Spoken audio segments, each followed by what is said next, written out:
Hello, everybody. I'm Rick DiClemente with Star Self, and this is Astrology Unplugged.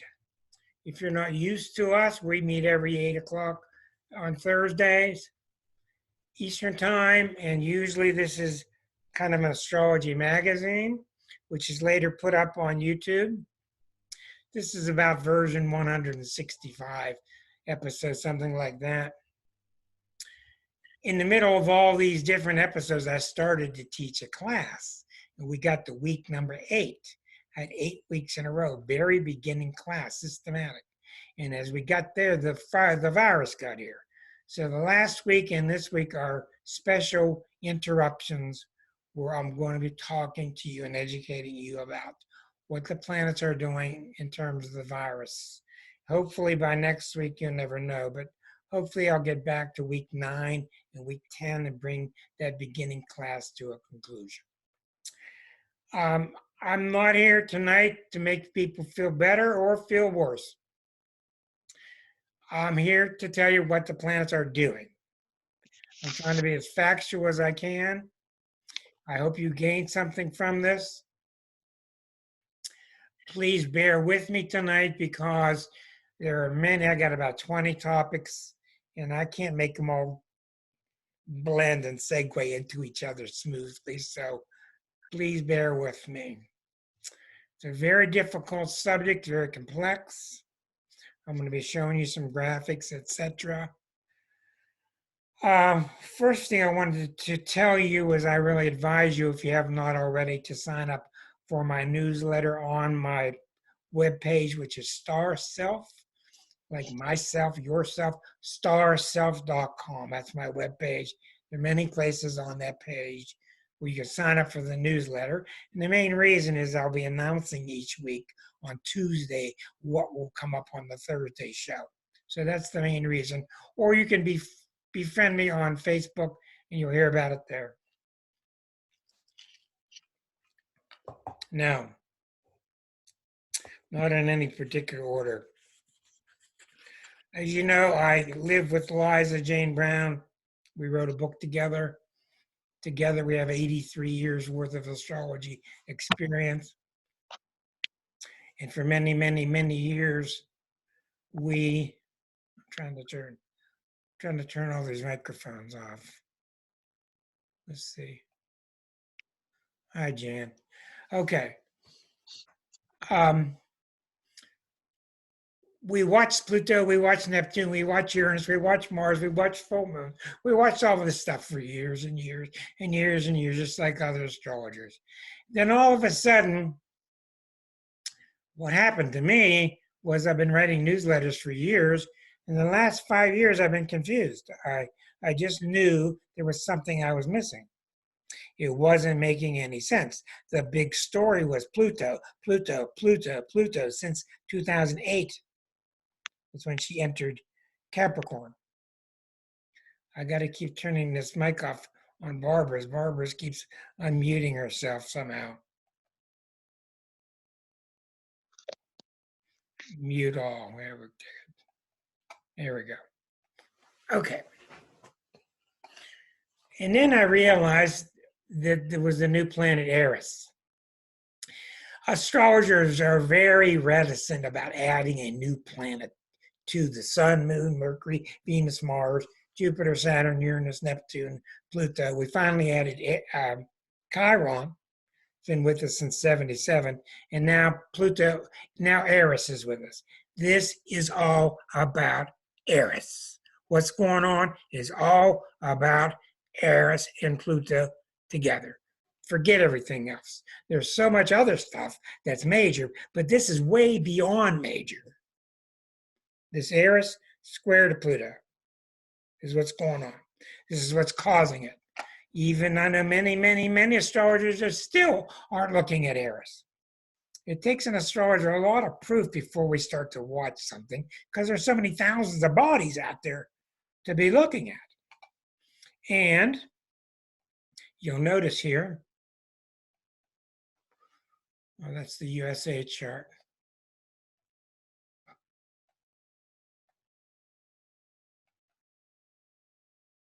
Okay, you'll notice here in the planets, This is the planets right now. Right now, you notice how Mars is sitting in between Pluto and Saturn?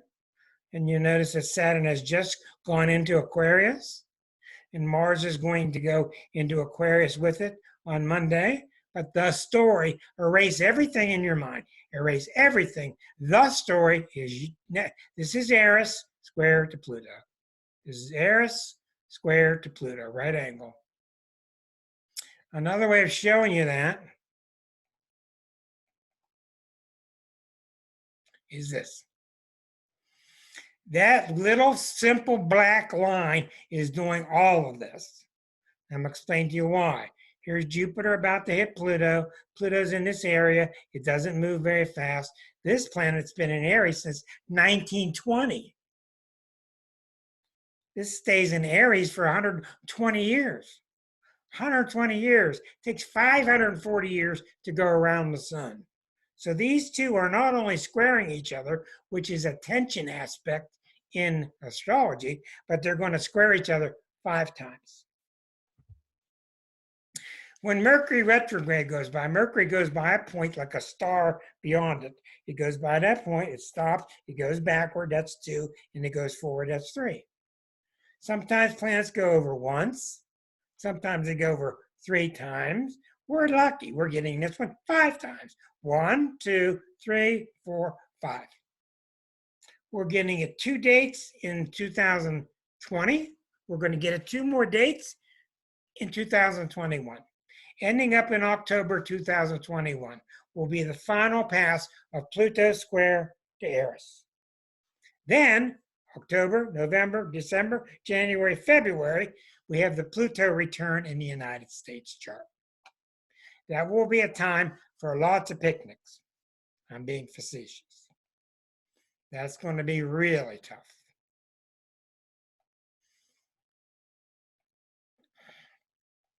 Here is the United States chart. Of course, nobody knows exactly when we were born. There are lots of arguments. Nobody will ever know. Here's Pluto in 1776. This is the 4th of July, 1776. Pluto at 27 Capricorn. In all your lifetime, Pluto has been going around the Earth in the middle. Pluto's been going round and round and round since we've been born. Pluto's been going round and round very slowly for 256 years. And right now it's right here. It's at 25, Pluto's at 27. It's going to return to its spot in February 2022.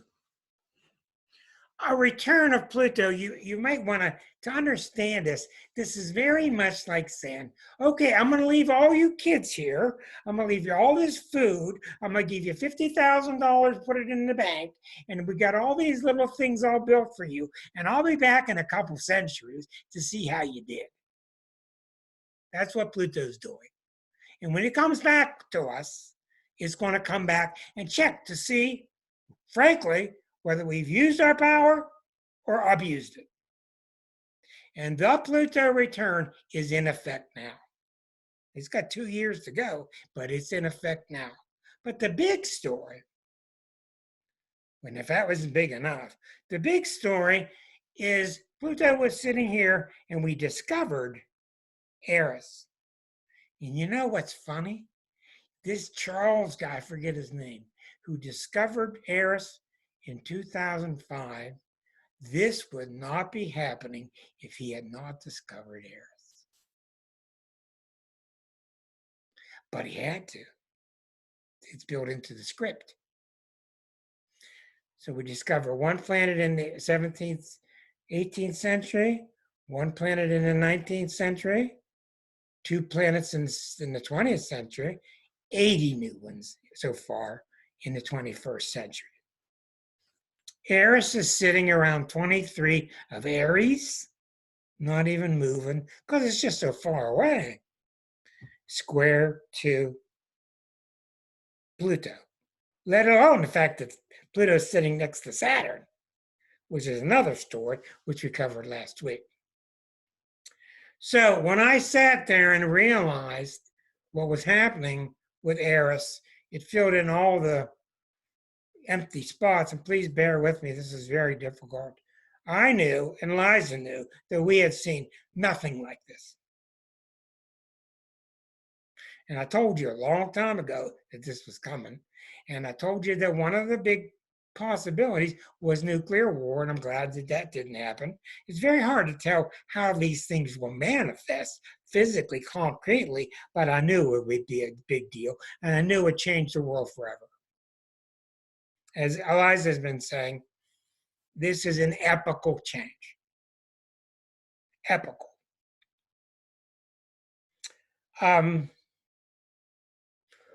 People were asking me the past several months, what's going on? You know, people really want me to give them good news, and I just won't do it unless I see it. I'm just not going to tell them or myself something that's not true. I'm not going to make something up. You got to stay true to yourself as an astrologer, or you'll really turn into a quack. But I kept telling people, I really see the end of the world coming unless we have an intervention. And I meant that. And I meant like a UFO. I meant like Jesus coming back. I meant like Hare Krishna coming back. Somebody coming back. Some kid evolving out of Nepal that's got magic powers. I mean, an intervention. And I did. Last thing I knew that it would be is a virus. And the virus is what we were waiting for. And the virus is how it has manifested. And we have created the virus. And you're going to see why.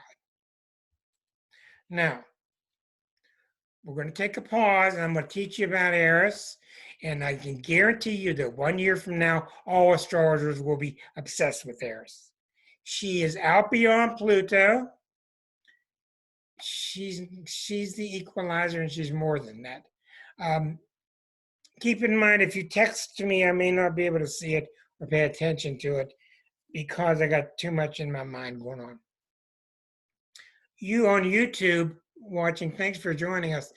We have the ability to send messages to each other, and they appear on the screen. They don't appear on yours. So that's where some of these subjects come off the wall. I want you to be strongly recommended, strongly, to get this book. This is called Discovering Eris. It is marvelous.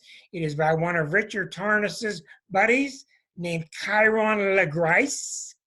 Chiron, K-E-I-R-O-N, LeGrice, G-R-I-C-E. It's highly, highly recommended. He is brilliant. Now, remember that Eris was discovered 2005, 2006, right around the time that Pluto was demoted. Which is amazing because when a new planet comes around, we don't just sit around a table and guess what these planets mean. We wait till the planet tells us.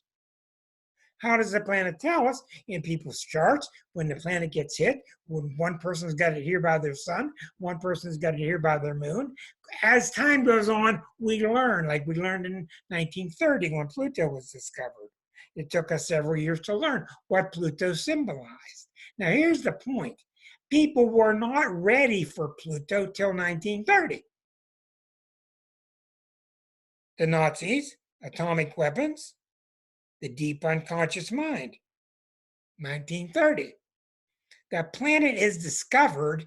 I don't care if you agree with it or not, this is how astrology works. The planet is discovered when the human psyche is ready to see it, and not before. Now, I could go back to the 1500s, and I could go look at Pluto and what it was doing in Da Vinci's chart, and it's certainly very active. Yes, I need to mute all once again. All right. Now, so this guy in his backyard found Eris, didn't have a name for it.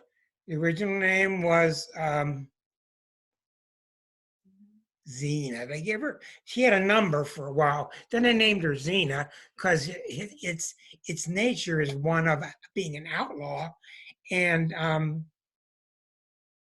what's her name? Lucy Lawless is known as being lawless, the planet of disruption. Speaking of which, can you turn that down to 68?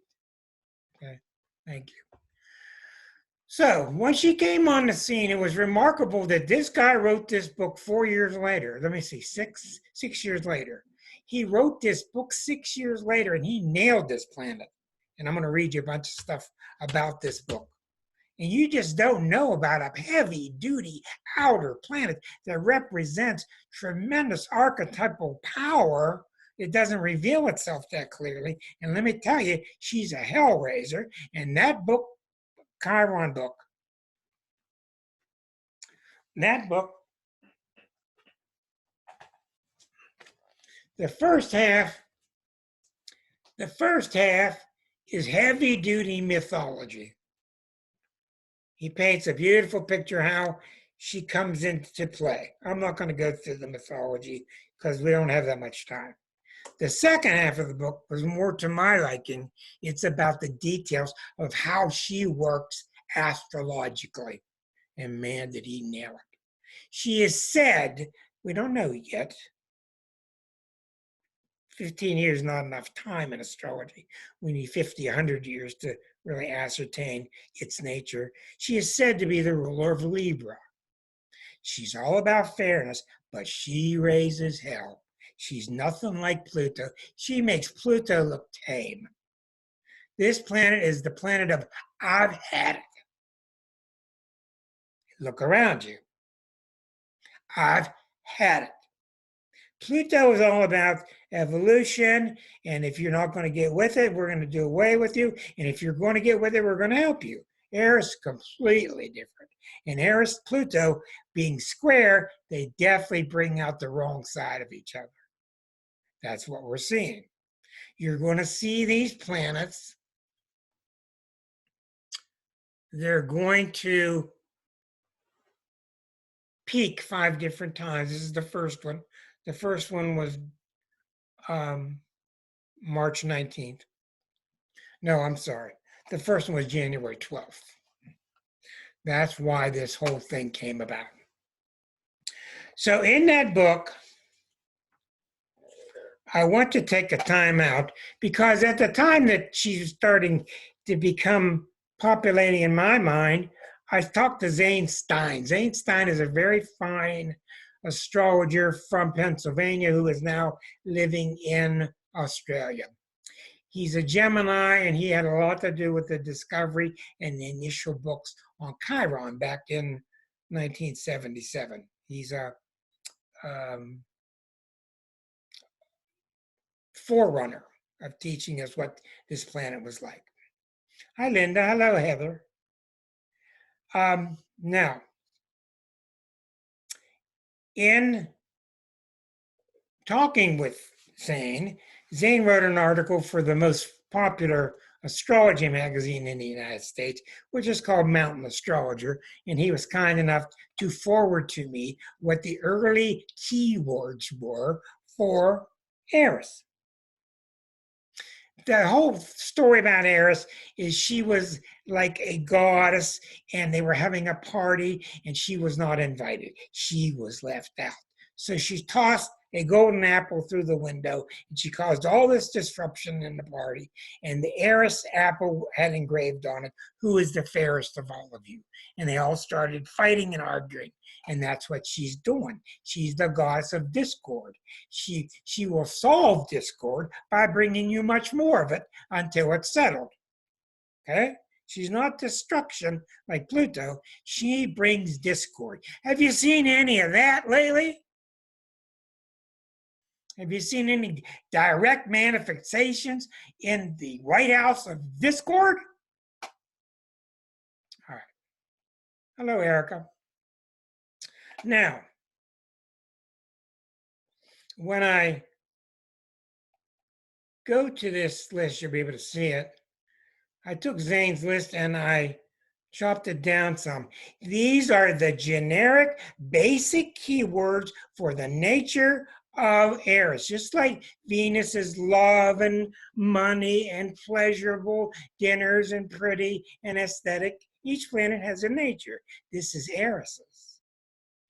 loss of innocence, child's trauma, being separated from the parents, acceptance of unavoidable changes, dying and being reborn, which is similar to Pluto, longing to be whole, the longing of the soul for its other half.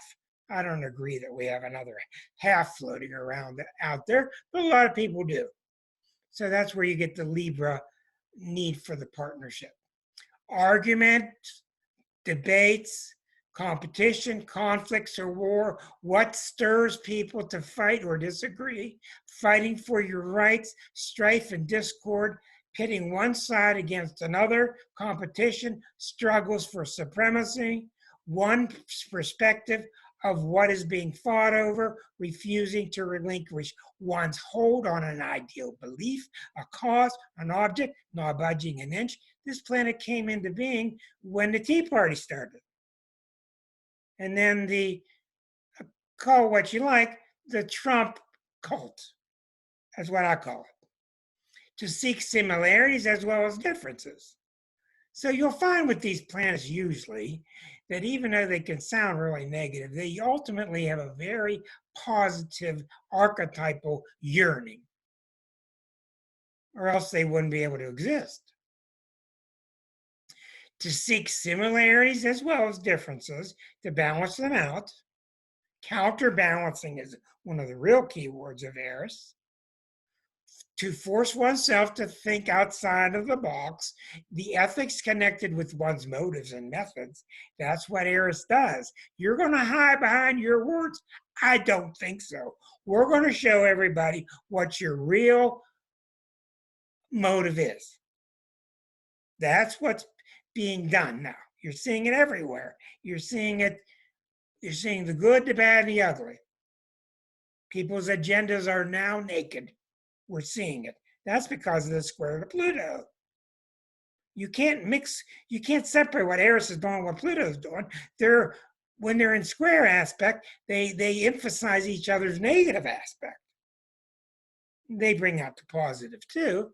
But what you're seeing, let me finish this here. The roots of one's motivation, piracy, defrauding, and swindling. So we see a basic nature of what Eris is like. So what you're seeing here is we've all known that someday it was going to hit the fan. We just had no idea that it'll be such a big it. And it's here. Because, as the Course in Miracles says, false things don't exist.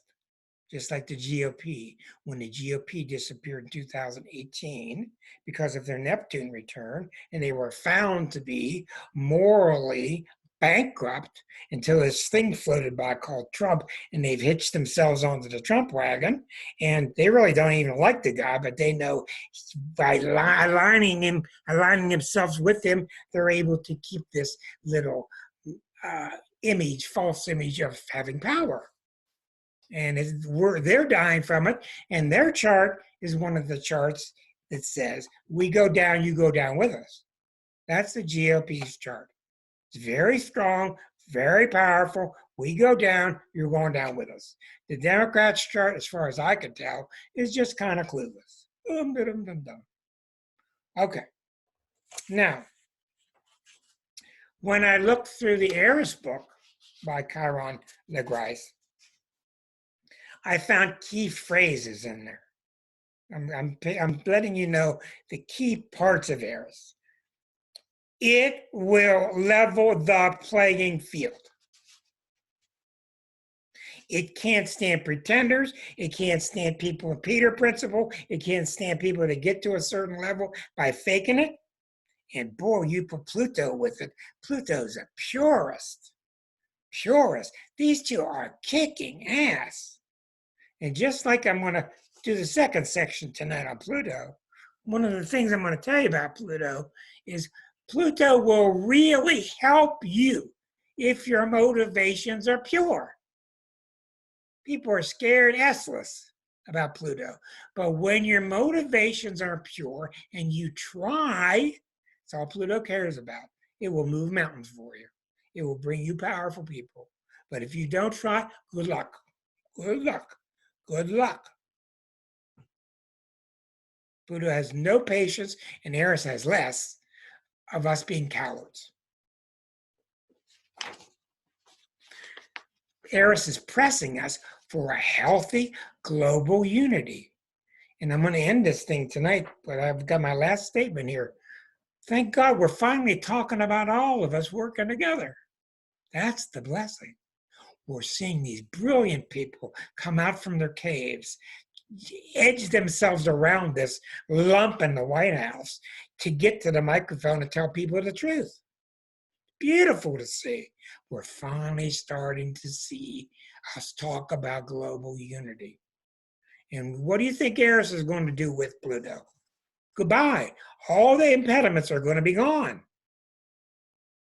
Okay? Now, what happened is the positive side of Eris is I will pick you up if you have been ignored. I will push you to the forefront if you have been mistreated. I will have compassion for you and we will strengthen you. But the negative side is what you're seeing with Trumpism. Oh, I'm just treated so bad. And oh, I'm never counted in. Oh, and I'm counted out. And it's all because of that bad swamp out there. So he's used the negative side of it, and everybody's got on board with him. They really don't care if he shoots somebody on 42nd Street or not. He's still going to be there, but because he's identified with everybody being a victim. And if his chart says anything, it's pity, pity, poor me. And he's got all the pity, pity, poor me's with him. So he's still got the chance to turn it around. I don't think so. But you're seeing the groups pitted against each other. That's Eris. And what Eris will do, Eris is the opposite of, let's not make a scene. She's opposite. Eris is, let's make a goddamn scene. Let's make a scene. And that's what she's doing. As soon as she came out, that's where you got the Me Too. Got to make a scene. And Americans don't want to make a scene. I got a message yesterday from somebody on Facebook, and she was a Taurus, and she said, oh, but it's not me, and I don't want to have to do this, and it's uncomfortable. And I said, well, please don't post. Don't help people go back and hug their couch. It's time for a revolution. Bernie's right. We don't need violence, but we need a revolution. And we're getting one because people got these new 80 planets in their mind. These new 80 planets have reached our subconscious. We're all getting smarter. Look around you. The most amazing friends you all have, don't you? Have amazing friends doing remarkable things. And big mouth me. And I'm not shutting up. I don't know why. I got a little tiny show, but I ain't shutting up. I'm just not going to. My mother was a shop steward in a union for 42 years, so I kind of learned something there.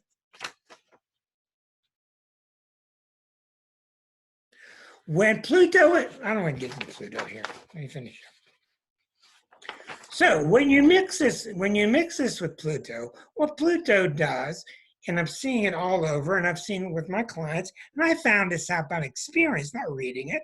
What Pluto does when you're screwing up is it disconnects you from your support systems. If you're being codependent, which is the number one enemy of Pluto, codependency, weakness, it will disconnect you from your money, from your parents, from whatever. No, I can't visit you in the hospital. Whatever, you're going to lose your support systems. And if you're trying and you're really working and you're willing and you're trying to be brave, Pluto will bring you unbelievable strength. It will. It'll bring you books and movies and people and money and support and connections. It will. And there's so many people that have told us, you know, you've seen it so many times in your life where you get to this point where you just give up and you just say to God or whatever you'll call it, I give up. you take over. And that's when it happens.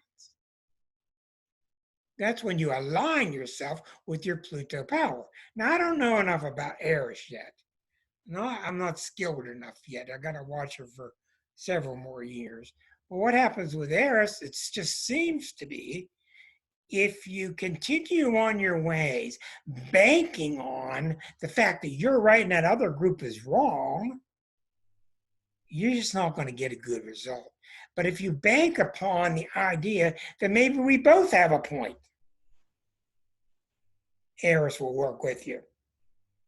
And I just think with Pluto and Eris together, look out. I'll tell you one thing, my opinion, you will never see the United States the way it is again. You have seen the end of the United States being on top of the world. You've seen the end of it. Why? Because we've abused our energy. We've abused country after country after country, black people after brown people after yellow people. You have seen the end of our dream. And there are two kinds of American dreams. One's the wonderful Aussie and Aryan one, and the other one is just a dream. It ain't real. Where we just go about thinking we can do any damn thing we want to do, and other people are just going to have to, you're just going to have to grin and bear it. That's over. That is over.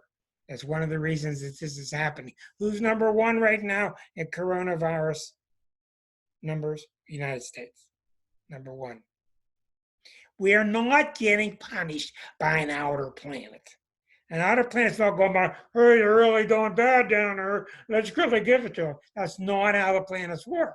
What happens is inside is rotting. The insides are rotting. The building's falling down because the insides have rotted. What do we have to go? How far do we have to look into 2,000 categories to find out which one's not corrupt? Everywhere we look, it's corruption. So Pluto and Eris are here to say, face it, deal with it, look at it, and you'll be able to transcend it. But if you don't look at it, and that's our problem. We don't look at it because we're a Cancer country. And Cancers don't want to introspect. But we're getting that fight now. We're getting the ones that are willing to introspect, fighting with the ones that don't want to introspect because we want to stay on our couch and it's just not my nature. I can't march on DC. I can't call my senator.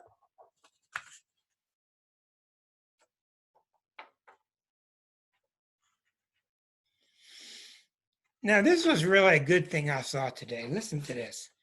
I reposted something on Facebook about you're going to get sick and your child's going to get sick and your child's going to go to the hospital and you're not going to be able to even go in to see him. And over top of my post, Facebook put a message on top that said, that's not true. It's partially false. I was glad to see it. I was wrong. I posted something without checking it out, and we're finally seeing some truth come out of Facebook, and I removed my post, and I imagine thousands of people reposted it, and it was nice to see Facebook is fact-checking. So that I got my hand slapped, but I'm glad I did, and I need to be more thorough before I repost to check out my sources. Now, what I found out with Pluto, and I work a lot with businesses, and I work a lot with people starting web pages and stuff. When the number one reason that an institution fails, without a doubt, by my experience, the number one reason an institution fails is they drift from their mission statement. You may as well dismantle the Statue of Liberty. It is meaningless. It's a meaningless chunk of copper. What we have done to that phrase of bring us your poor, bring us your weak, we're the home of the brave, we're going to help you. We are safety for you. Let's go tell the kids in the cages. Let's go talk to the little kids in the cages. So we've seen that destroyed.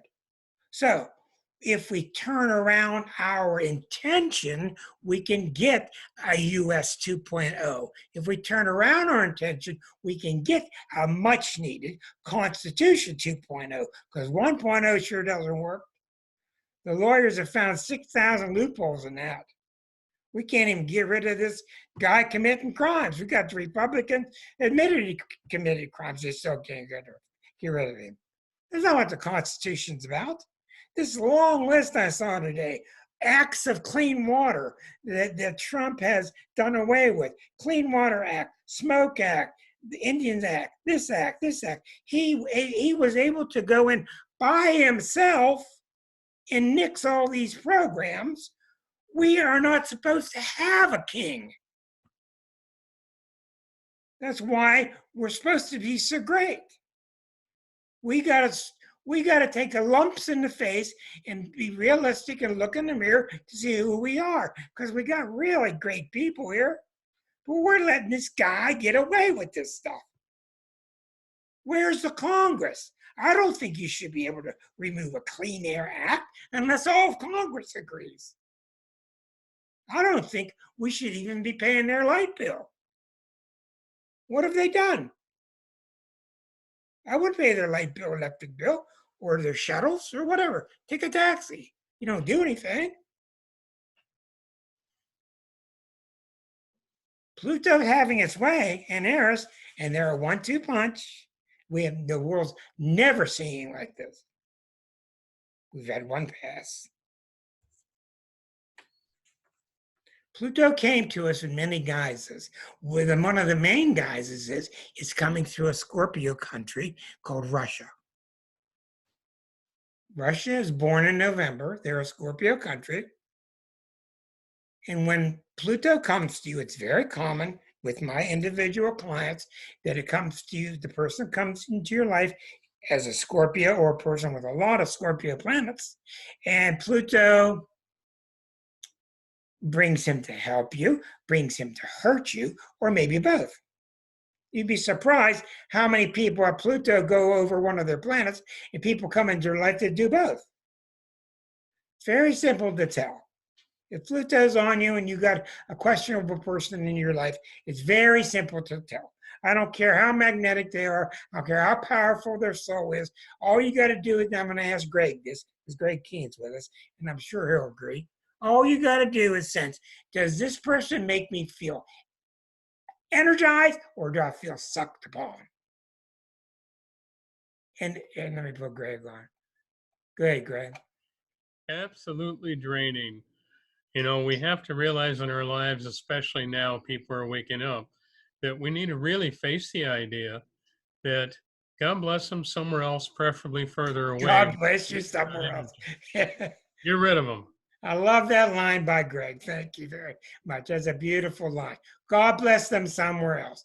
There are people in your life that are here to suck on you. You got to identify them and get rid of them. And because they're just going to go find someone else to suck on. Okay?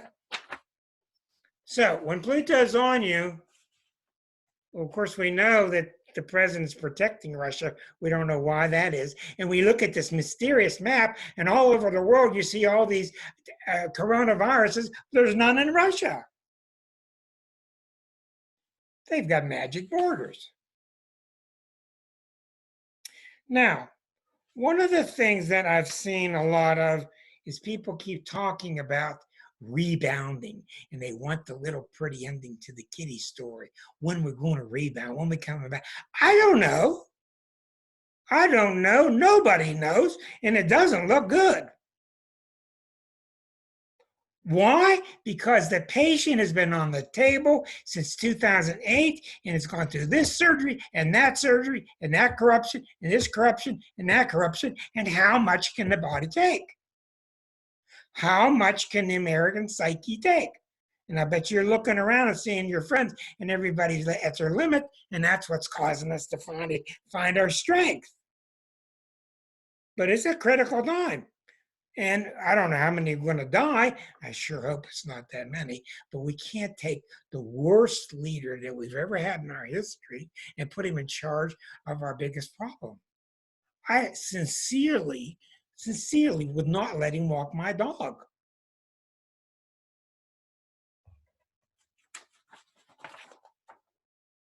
How many surgeries can the patient endure? People are talking about it's a sacrifice, it's a sacrifice. I got a friend, I'm not going to mention who, 67 years old with COPD, and he's upset because he can't play golf. Thank God we got the pros working on it with no help from the federal government. We're hustling as much as we can. All the companies are coming together to try to build these machines to find these vaccines because this guy went in by himself and dismantled the pandemic team. King Donald did away with the pandemic team, probably because Obama built it. And boy, we sure could be using a strong pandemic team working the past couple of years to get us ready for these. He was caught, I hate to say this, the president was caught with his pants down, and that's a terrible image. Where would these poor hospital workers, where are they going to be in another week or two? They're using their masks over and over. We're up the creek. We've got to correct the problems. Worry about his reelection. By the way, if you want the dates, here are the dates of the Pluto square to Eris. Pluto square to Eris 5 times. First one was January 12th. The next 2 dates are this year. June 14th, which is not that far, December 10th. And you'll know these things are going to peak again because you'll feel the tension as they get tighter and tighter, then like a guitar string, then they'll fade away. The final 2 in 2021, August 27th and October 9th.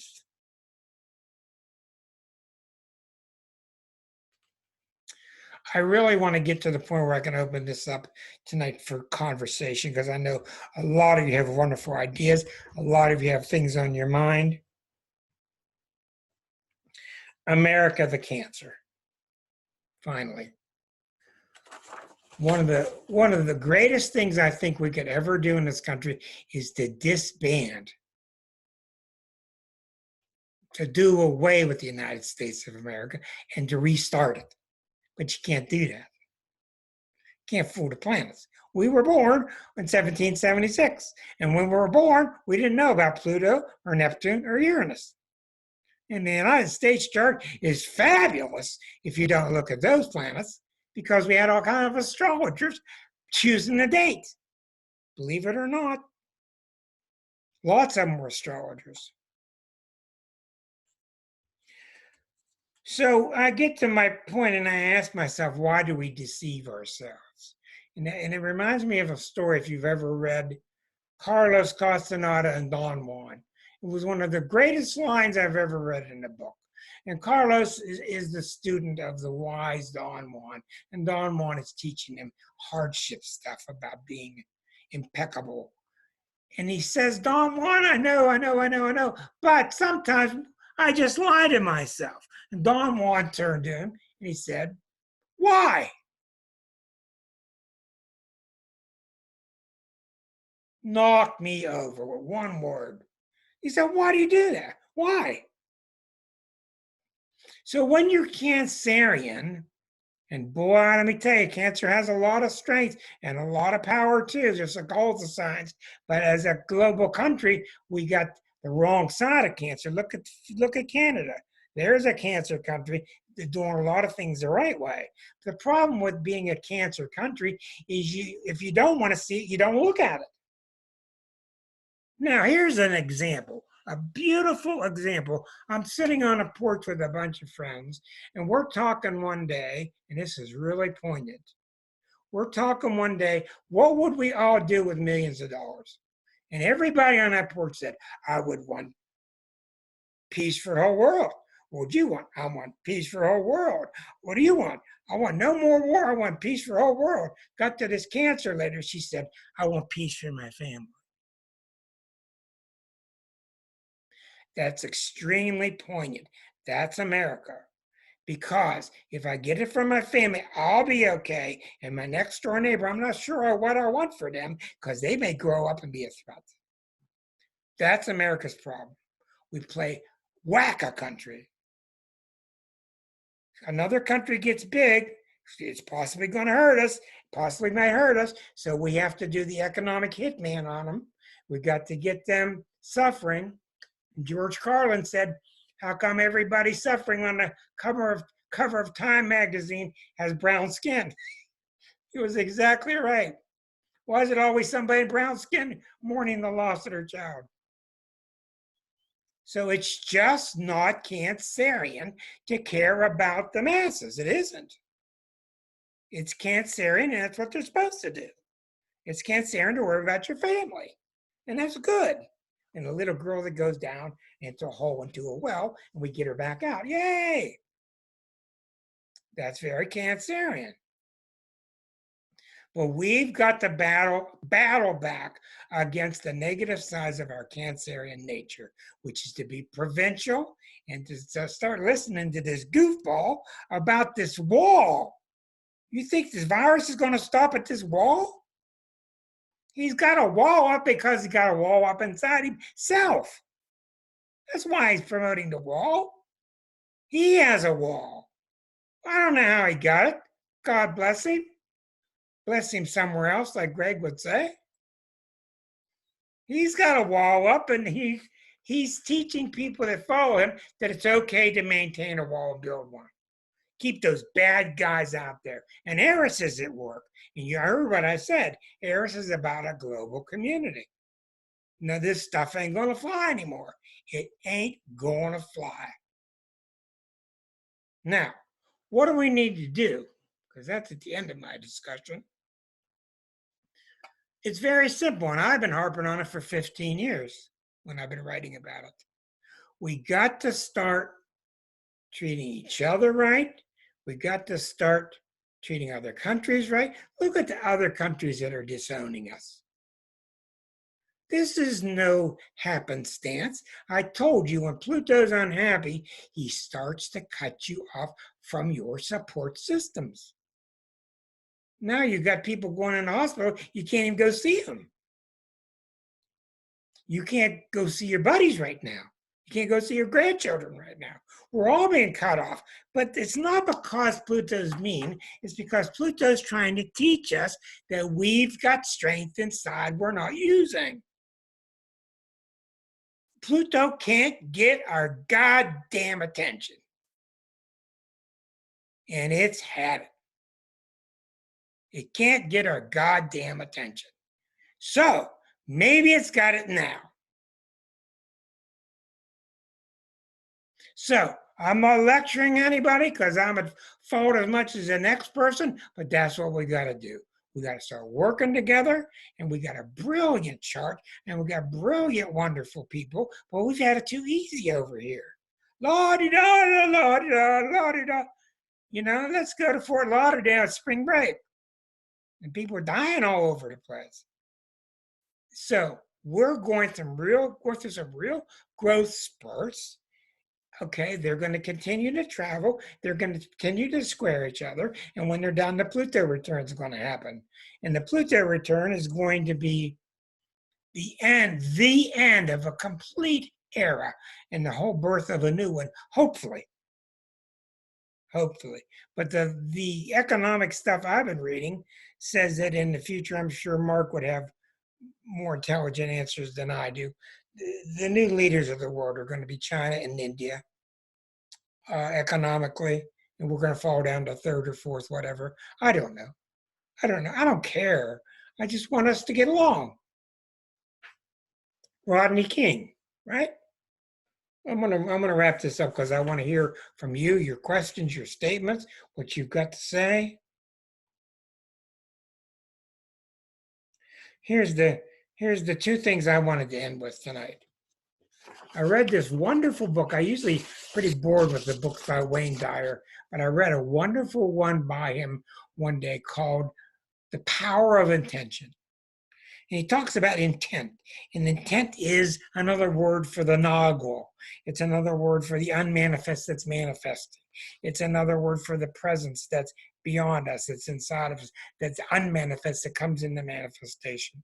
And in his book, and I didn't really agree with it, he itemized it into 7 qualities, which I kind of thought was a little silly. But anyhow, it was really good in some ways. He said intention, which is what we talk about, God knows what we need before we even know it. Okay? When you let go and just give it to God. What the really amazing thing I found in the book is that the intent itself is intelligent. This force that's guiding you when you let go knows what the F it's doing. And you ain't been listening. We ain't been listening. So hello, coronavirus. And it knows what it's doing. It had this coronavirus in its little sheath here, its little holster. It didn't want to pull that out. It didn't want to use that one. And it's had to. Now we're finally starting to talk about us. We're finally starting to share amongst countries. And that's the final thing that I got to say on my part of it, is it's wonderful to see it, and it's going to bring out the best in us. And don't be shy and speak up. And all I got to say is it's about time. Now, if you would like to add something, please do. I want to hear from you. I got the buttons here so we can go on as long as we want. Let's start with Ginger, because I know Ginger has millions of things to say. One of the most creative people I've ever met, full of absolute light and just brilliance. And what's on your mind, Ginger? What do you think about all this? Well, what I'm seeing in general, can you hear me okay? Speak up a little bit, please. Okay, having trouble. I was having trouble with my mic, so I wanted to make Just sure. get a little closer. Okay, Yeah. I'm close, Rick. Okay. First of all, I want to say what I'm seeing in the collective, just scrolling through Facebook media and posts like that, is this is really making people face some of their worst fears and issues. It's happening on the planets, but I'm also seeing this reflected in a global, in a very personal level. I've even had some issues that I thought I dealt with. No, they came up, and I had to resolve them, face them once for all. I'm one thing that bothers me is I'm seeing a lot of disempowerment out there. There are steps that we could take collectively. If you've got a political opinion, now is the time to call your congressman and let them know. I have a particular issue, and I've been doing a campaign and posting it on comments and telling people, look, call your congressman if you want something done. Now's the time to act. If we don't act, we're going to get the consequences. And what I got back on feedback, more than I would like to see, was this feeling of it doesn't matter. Nothing I do matters. And I think that that's a reflection of not just, I think that's an outer reflection. These people really need to look inside and see why they feel so disempowered, because it probably goes to other issues besides just not feeling like picking up the phone. You know, this is exposing our greatest fears. It's exposing what we need to clean up in our own lives, me included. And let me add one thing to that, please. The number one fear existentially, the number one fear of cancer as an entity, not a person, is being abandoned. Mm-hmm. That's the key problem. We'll do anything, as long as we're not abandoned. And each sign has it. Please continue. That's exactly, that's a good point. This is also bringing out, if you've not been taking care of your health in general, it's coming to bite you. The time to, we're such a country that we want to have a quick fix. I'll just let myself go. I'll let myself be overweight. Don't need to exercise. Let's, party it up, be happy. Abuse our bodies. Don't get enough sleep. We don't address our immune system issues. We eat food that we know we're not even sure if it's food or if it should be classified as food. Then when something happens to make us ill, we all go, "Where's the pill? Fix it." Even in herbal medicines, they want the fix. And I keep telling them, if you weren't taking care of yourself until yesterday, when the news made you afraid, existentially afraid, it's too late. You should have been living. Yeah, and plus we're giving in too much to peer pressure. We need I wrote an article about this years ago. We think we're such individualists. We're really very weak. We're not individualists. We're so pressured by peer pressure. But I was just thinking, look at this screen. How would you like to be on a team with these people that you're looking at right now? There's a bunch of phenomenal people right here. Yes. Phenomenal. Yes. We could just knock trees down if we had to. I mean, we just have great power. Mentally, soul-wise, whatever. Thank you, Ginger. That was really, really, really good. I really appreciate that. I want to give time for everybody to speak. Thank you very much. Really good stuff. Other people want to add? What's your opinion? What are your thoughts? Don't be afraid to speak up because it's just us. Hello, Deborah. You're on. I have a couple of thoughts, and they're all about what you've referenced about cancer. Anyone who's ever had a cancer mother knows the extent to which they keep the family together. Yeah. And if we extend the sense of family to the whole country, I think we're going to stay together. I think it's going to be tough, as it was during the Civil War. Lincoln was not projected to win his reelection, but somehow we came together. And then my other thought on that same theme is that it may turn out the gift from France, which is Lady Liberty, may actually be the embodiment of Eris. And I think I'm not trying to be optimistic, but thinking on the archetypal level that it's going to get ugly, but I think we'll hold together. Well, I think that's very nice. That's wonderful. We hope so. I don't know enough about the different sides of Eris, but your optimism is certainly welcome. Who's next? Yeah, Angel. Angel is a Pittsburgher who has become so disgusted by this phony in the White House that he moved to Mexico and he stayed there. He's calling in from southern Mexico. Go ahead, Angel. Well, I just want to mention three things. And number one is that I've been HIV positive for 20 years. How many years? 20.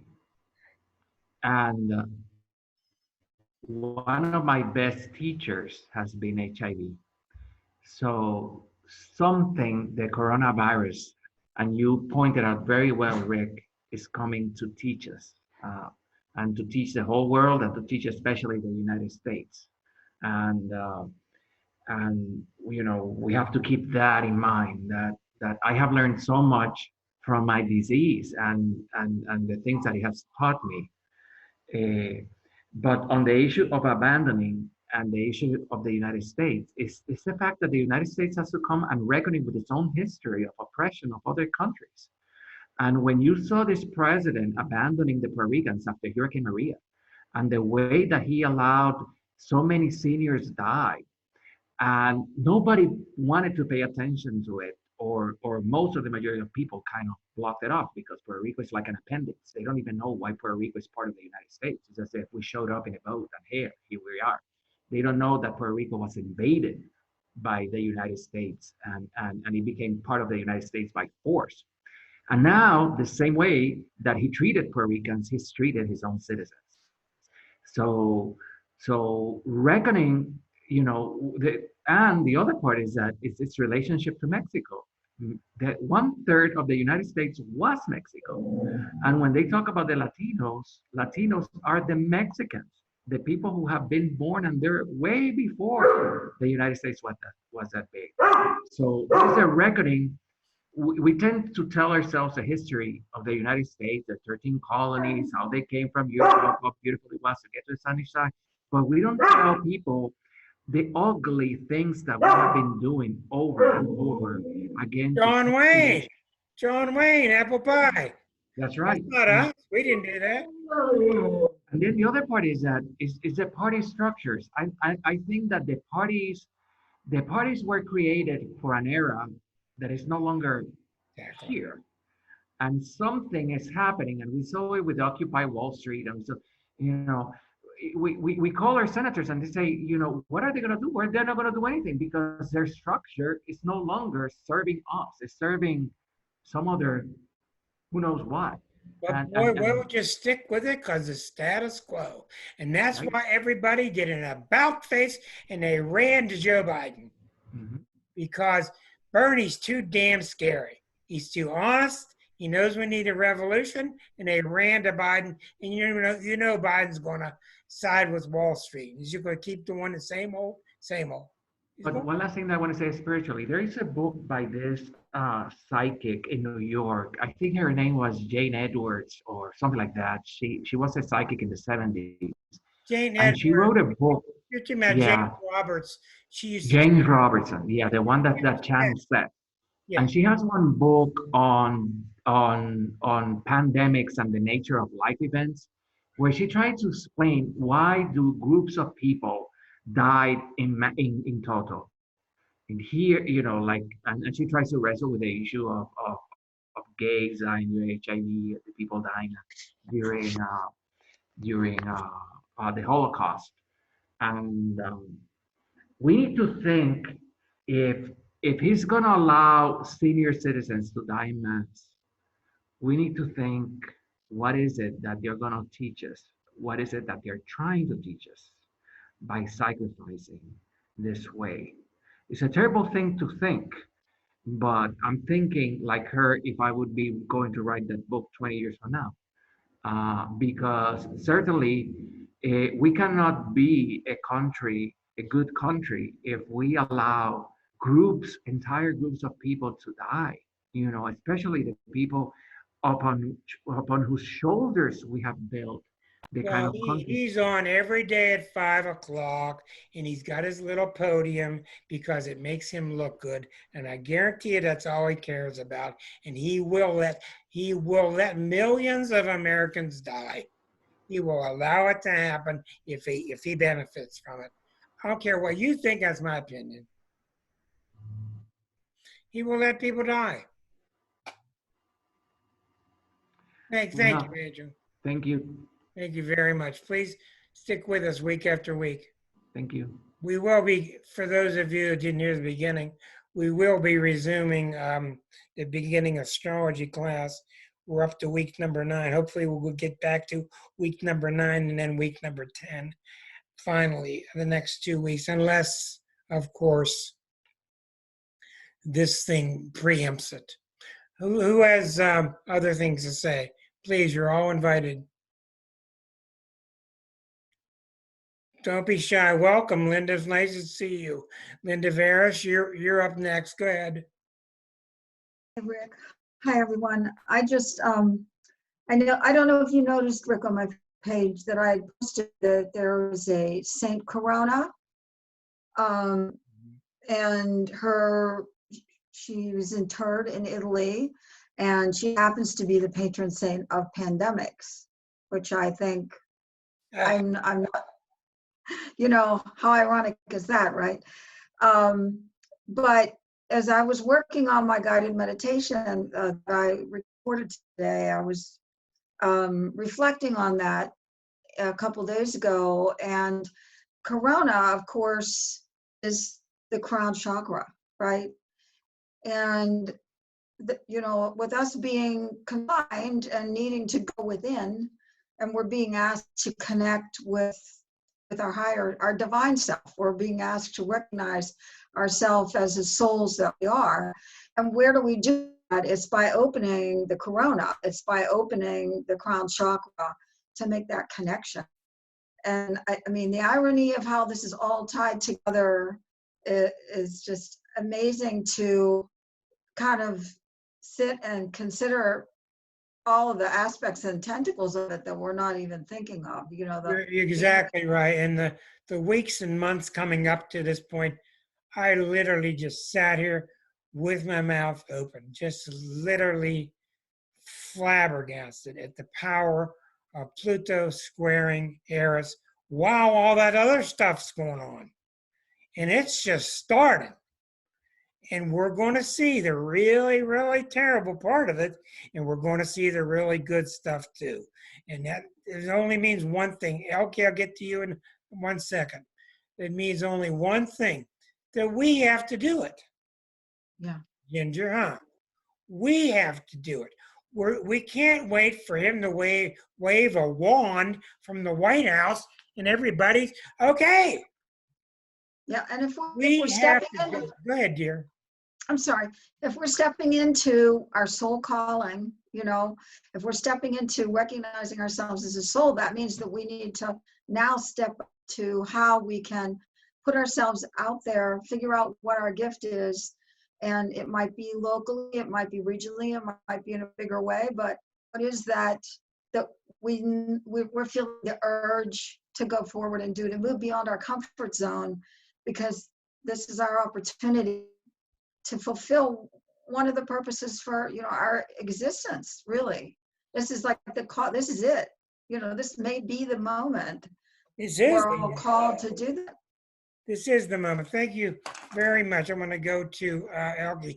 Thank you, Linda, very much. Yeah. Elke, go ahead. Hi, everybody. Yeah, I missed you guys for a couple of times, but yeah, Linda, yes, I so wholeheartedly agree with you. You know, we're talking all the time, but yeah, by all means, I just wanted to say, with Eris, yes, absolutely, but I still think the other planets are all in on the game too. We cannot just blame everything on Eris. We're not doing blame here. Well, yeah, but whatever, you know, like I'm reserved about just putting it all on Eris. Yes, of course, Eris is disrupting everything, but Neptune is part of it, because Neptune is ruling all the infection that is going on. And so, you know, Saturn and Pluto, everything seems to be happening on time. Everything. The entire chart. Always does.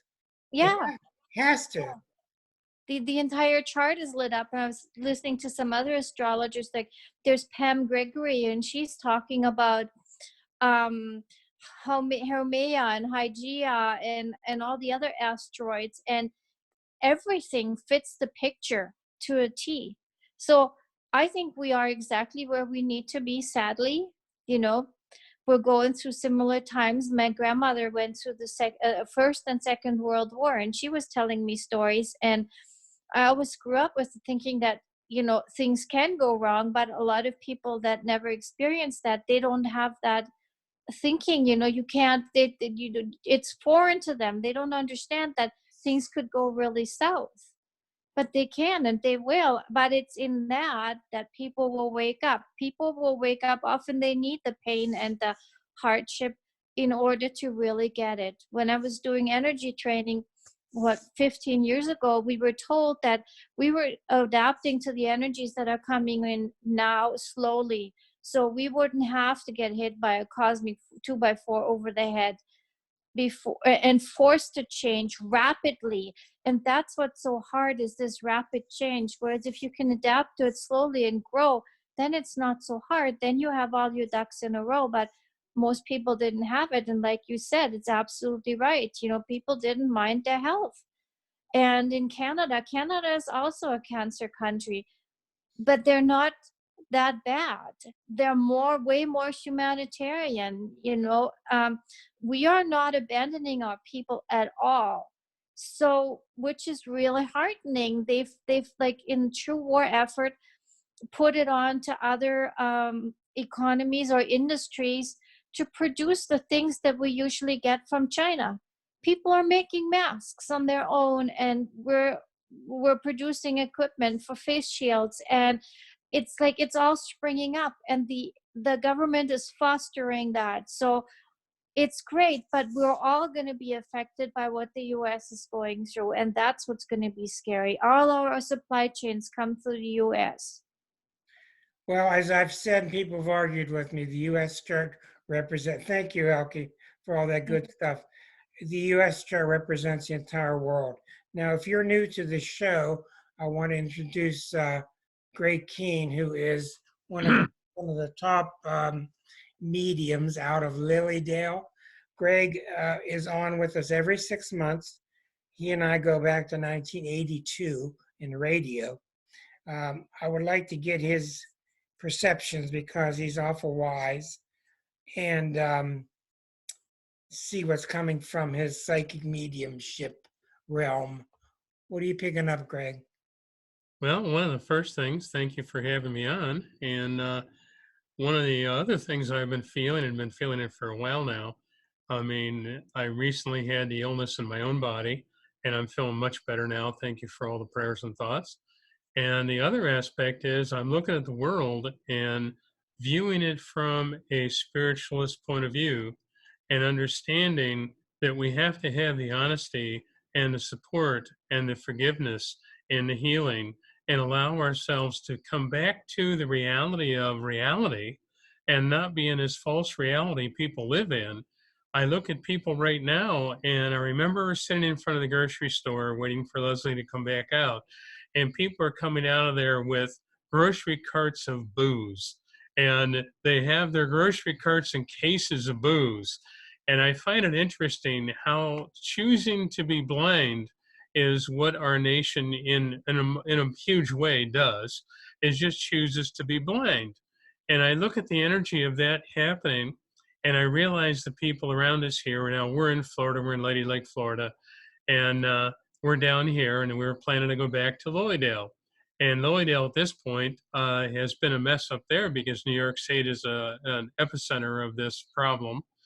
And I really believe spiritually it's an awakening. And what Rick was sharing earlier is right on.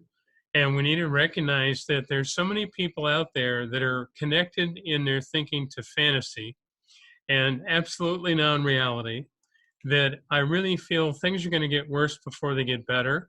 I could see this going straight through the summer, and for awakening to come up going towards the fall more. I really feel in the spring going around June, I would say around that time span. I'm not real good on the numbers, Rick, in a sense of when the planets are making the change. June of 2020 or 21? This coming summer. June. And I feel that there's going to be a huge shift where people are going to recognize how bad it can really get. And it's going to shake people up more. And it's going to make people realize that they really do have to come to reality. And I think the whole world around us, there's many countries actually deal with it better than we do. And when you're talking planetarily, you know, you're talking the idea of what planet is ruling.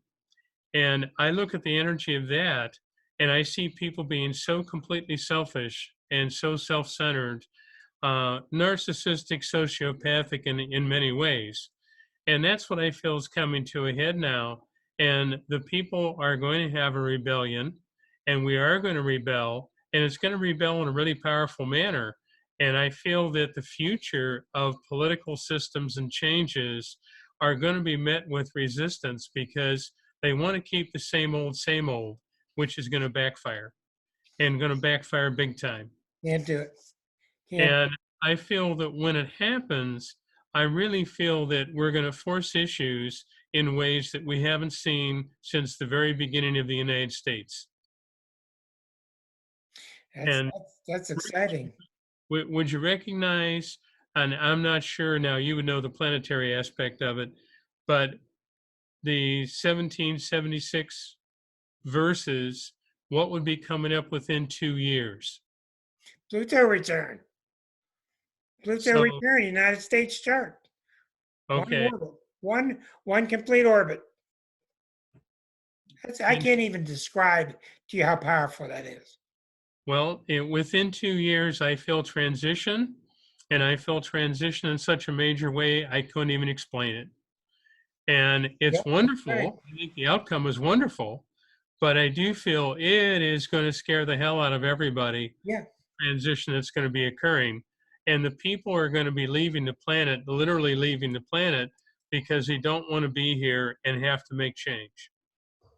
Well, you know what, Greg? I think you're exactly right. And hope to God people like us can branch out and have our effect, because it's just I keep looking at this screen of all these marvelous people, and it's just very heartwarming. Thank you very much, Greg. One more thing, Rick. Yeah. The people we have on the screens right now and that are communicating, I work on a prayer list, and we have a website for a prayer list, and we add everybody's names, anyone, it doesn't matter for what reason. And we have that prayer list there, and you have the information if Yeah, you you want. can do it through Facebook. And Greg Keen. Greg is Kehn. Greg Keen on Facebook out of the Youngstown, Ohio area, Warren, Ohio, Lilydale area. Yeah. And it's wonderful because I've seen changes. I've been witnessing people that I've been reading for and what they've said about changes. I had a lady today make a comment at the end of the reading, and her comment was, she said, you know, we need to stick together and change the world. Well, the people I'm looking at on this screen here, by God, we can do it. Let's Yep. stick together. God Thank bless you, Rick. God bless you and hope you continue to feel better. Thank you very much. Thank I you. want to say thank you. I want to say two things, and then I want to ask our good friend Heather Ferry to chip in some of her thoughts, because she's a real major force in the Pittsburgh area, and I love her. One of the two things about this, we're having it out. Pluto and Eris are having it out with the plutocracy. Now, is going to be the plutocracy or us? And that's what Bernie's trying to tell us. He's screaming it. And if we keep running to Biden, we're running away from facing the facts. I said that. Second thing I want to say is, I know you and I know a lot of people really are interested in talking about their life purpose. I want to give you a couple pointers on it that I've seen. Your life purpose, I have found the mistake I made if I talk to a Virgo in the past years. I've been doing it 42 years. In the past, if I talked to a Virgo, I tried to influence them to go to a job that was Virgo, like nursing, accounting, woodworking, etc., etc. I found out that's wrong. I found out two things are true about your life purpose. Number one, your main life purpose, you know what you want to do. And people tell me all the time, I don't know, I don't know, I don't know, I don't know. Yeah, you do. Yeah, you do. Yeah, you do. Picture yourself on Gilligan's Island. What would you be? The professor? Would you be Mary Ann? Would you be the cook? Would you be the healer? What? Now, as far as your life direction matters on one issue mainly, and that is your trauma. You are going to be best at doing the things that's the opposite of the trauma you had, usually when you're 2, 3, 4, 5, 6, 14. That's what I found. You find out what that trauma is, because that digging up that trauma provides fuel. And we could talk forever with Heather Ferry, who wrote a marvelous book about her trauma. And that trauma is your gas pedal. You got to have passion. So the second thing I want to say to you is this, and this is really true. A lot of my Neptunian clients, Pisces people or people with strong Neptunes in their chart, they tell me, I don't know. What do you want to do? I don't know. What do you want to do? I don't know. And the fact is, they don't know. And what I found with those people is God trusts them so much that they're like God's right hand people, if I may say these terms. It's like God's right hand people. In other words, it doesn't matter what you do because God knows you will do it the right way. You will do it the God oriented way, the inclusive way. And with that, I want to invite Heather Ferry, good friend, and she's been through just all kind of trauma, and she's becoming a wonderful spiritual leader here in Pittsburgh. She is one of these Leos, yes, and she's a real powerhouse, a dancer. Let us have it. Thanks, Rick. So great to be on here tonight. And I really resonated in the beginning, Rick, when you were talking about this is the time to ask like for leadership. And for me, through this situation, I feel so empowered in having a voice and in my leadership. Whereas most of my life, I was a victim and I was wounded and I was sick for 10 years and went through all kinds of trauma to heal myself. And so I guess, you know, for me personally, some of the things that I wanted to share, just because I think information is power and we can inspire people, is my lane in this life is the brain, is the computer chip. I get hired to rewire the computer chip with science, Kundalini brain protocols, and I have no medical degree, and I work with a Japanese medical device. Our brain is mostly water, and so I've been led, and in the last 2 years, I was very frustrated. I live in Pittsburgh. I love Pittsburgh. I love the people of Pittsburgh, but I felt like what I did, nobody got, and nobody was really resonating with the work. And I had to sit still and I had to really say to Spirit, you know, what do you want me to do? And that forced me to start to learn to Zoom and all that. And all of a sudden my career took off. I was teaching people all over the world, which opened me up more to be able to help my community, to be able to start having different conversations with my community. And one of the things that I never thought I would do is I am teaching doctors. I am teaching doctors about trauma, how to heal their trauma, how to heal trauma. So part of what I see in the United States is everything you're saying about how people want to slip it under the rug. They don't want to face it. It's their trauma. And it's rooted in everyone to some degree, even if it's in your DNA, it's in your past life. And so getting to that, being able to think better, being able to get the glands in the brain to work better actually allows us to think about other people. And I give people this example. When I had severe PTSD and I was in chronic pain, when I would get in the car, my mind was like this: me, myself, and I. Me, myself, and I. And I remember as I was healing my brain and it was opening up, I was driving down the road that I have driven down 1,000 times. And I'm driving down that road and all of a sudden I see all the trash, all the plastic on the sides of the street. And I think to myself, how can that be? I mean, how can that really be?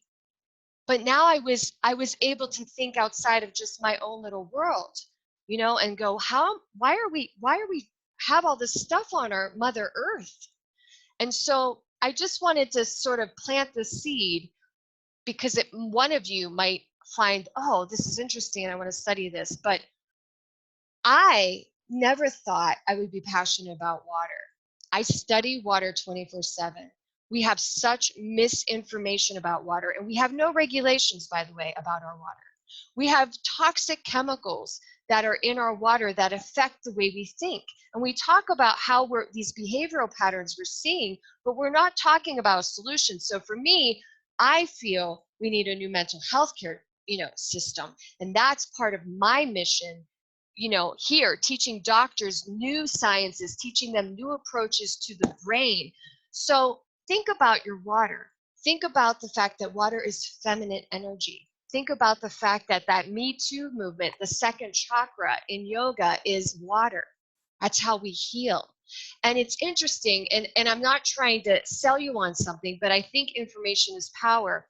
When I started working with this Japanese medical device over 7 years ago, nobody wanted to listen to me. Nobody, water's just water. I'll just buy the, bottled water at Whole Foods or this place and this and that.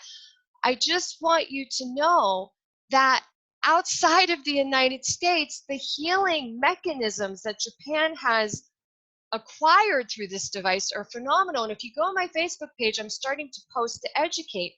The 2.5 electrolyzed hypochloric acid is the water that should be cleaning our hospitals, our wellness centers, our grocery stores. And there is enough research to show, and I can send it to you, that it kills in 10 minutes AIDS. It kills E. coli. It kills MRSA. It kills SARS. This is documented over thousands, not just 100, thousands of PubMed research. I'm not even talking about the drinking water. I'm just talking about 1 out of 7 waters created from this Japanese medical device. So my mission as a leader, so I'm going to give you an example. I get hired in senior homes to do brain work. I was in a senior home a month ago doing brain work.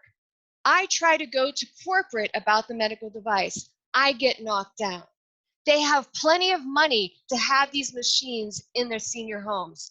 Our senior homes would benefit from this type of healing water as opposed to all the pills they're being over-medicated. I think I did get the virus. Knock on wood. I came home, drank 11.5 electrolyzed reduced water, had a high fever. 2 days later, I'm good to go because I have a medical grade water in my kitchen. And so the other thing is, and I'm just sort of sending it out to the universe because Rick talks about leadership. I'm arguing with the clients that I have that are millionaires that have tons of money and they're so afraid. They're so complaining about Trump and this and that. I call them and I say, you have enough money to buy 100 machines to put in every public school right now, and you're not doing it.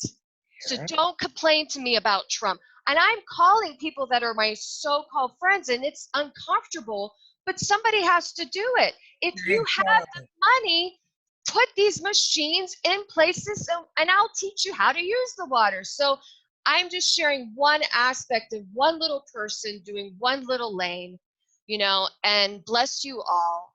Love you. Nothing you are doing is little. And thank you very much for a wonderful, wonderful story. God bless you. That's a wonderful story. Look up her book on, it's a fabulous story. Look up her book on Amazon. Thank you very much, Heather. I want to go to Peggy now. I want to ask Jan. Jan, I want to come your way in a minute. I want to talk to you about a couple of things you and I have been through, if you don't mind. But let's go to Peggy and see what's on her mind. Yeah, Peggy. I was just giving my hand to Heather. I was giving my hand to Heather. I was so happy for her. I feel her. And now Erica wants some water, of course. Okay. Jan, I'd like for you to do me a favor and talk to the group some. Jan is a very close friend of mine. We work very closely for years now in the Pittsburgh area. She's, I'm not going to say a bodybuilder, but she's a body leader with exercise, and she's for many years been leading all kind of people into superior health. What I want to talk about is this, and I want to keep it kind of short. When I met Jan was in the process of questioning and discarding her previous human lifestyle. And since then, she has transformed into an ever-growing, stronger spiritual leader, if you will. I would like for you to talk to the people that are listening, Jan, please, about what did you know then? What did you think then? What it was that it inspired you? I know you're Aquarian, so you're a top-notch thinker, but can you describe the path that you've been on and how it shifted? Well, I think I was mostly inspired by... Get up close, please. Sorry. Can you hear me now? Yeah. I think I was most inspired by the pain of it all and the anguish of it all and the fact that I knew there had to be better on the other side. I knew there had to be a path to get there. And I knew there were folks who had to have felt like I feel, and I wanted to take them along with me, and I wanted to show them and inspire them and motivate them to not be exactly what I was, not be in my shoes, but be in their own shoes and be who they are and figure out what that was. And I, like Rick says, discovered so many of my clients and folks that I teach and relate to daily have no idea who they are and what their passion is. And they also say to me, I don't know, I don't know, I don't know. And I tell them they have to know. They have to know, to dig, to get in there, to figure it out. Because in this road that Rick and I have traveled together, and maybe the 10 years we've been working together, he's led me and helped me and shown me, but made me do the work to really figure out what that was in my life and what the path needed to be. And I'm currently on the journey and I'm loving every moment of it. But he's right about Pluto, you know, when you're trying and you're honest and you're moving forward, and you might not always succeed and you fall and you skin your knees, but you get the teachers in front of you when you're ready to learn, the path lightens up when you're ready to learn, and you know, you step off it here and there, but you know, and you get back on it. So I'm happy to say that I've had the correct teachers as I've needed them. And I know Linda's on this broadcast and she's another one of my mentors as well. So I've been blessed by folks like Linda and Rick and all the folks that I've met through both of them, who have been put in front of me at the exact absolute right times in my journey. So I've now sort of discovered, and I'm still learning, how important the body is and how important it is to get inside yourself in times like this, because the answers are never out there. They're in here. And it's amazing to me how many folks I meet on a daily basis who never would understand that concept. Never would understand that concept. So it's not all about the muscles and the strength. It's about the muscle inside, and it's about the. Tell us one more thing, please, Jan. And I don't want to get anybody's feelings hurt, but tell me what you had to leave behind. The weak me. What I'm talking about is the people that were dragging you down, and they really didn't have your best interest. What did you have to leave behind? When I was the weaker me, and always tried to fit in, those were the folks that sucked off of me and took the better parts of me, and I just so wanted to fit in, and I'm not sure what I was trying to fit in. And they got mad at you once you started to fly, huh? Exactly. And they show their distrust and they show their real side. And, you know, when I'd see that, I finally would step back and say, why did I really want to be there? So it was easy to leave them behind because they never were going to see it. They never were going to get it. And, and if they do, they do. Well, thank you. And it's not my responsibility. It's their responsibility. So I try to motivate and inspire by my actions on a daily basis, whether it's fitness or it's yoga or it's mind body or it's how to clean your gut or how to build your muscles or how to step on a stage or whatever it is you present to me, we can work with it, but the answers are always inside. Well, thank you very, very much. That's a really great story. Thank you, Jan. I'm real proud of you. Thank you. I want to say one thing before we end here. Susan, did you have a thing to say? Go ahead, dear. Let me get you on. Hold on. Yeah. Okay.